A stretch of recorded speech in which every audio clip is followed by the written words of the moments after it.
طبق معمول به نام خدا، فقط خدا خدا خدا. نمیدونم دوباره چندم و چندشنبه است و این حرفا.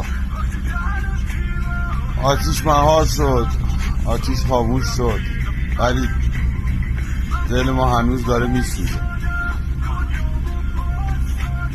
اولین هلیکوپتر داره میاد، یه سری بچه ها که دیگه کارشون تموم شده، یه محدود پاکسازی شده رو بیاد ببره. ما هم نزدیک تقریبا باندیم، فکر کنم یه ساعت دیگه فاصله داریم.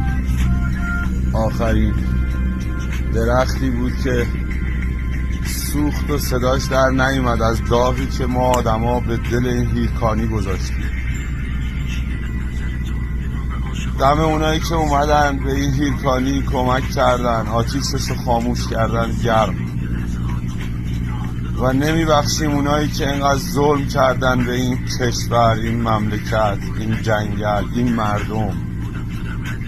دم با معرفت ها گرم، دم اونایی که دلی اومدن پای هیرکانی وایسادن گرم.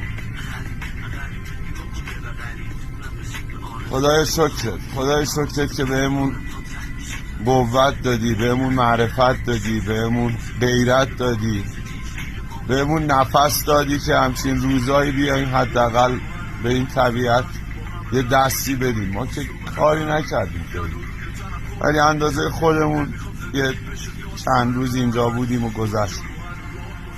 خدای شکر، خدای شکر.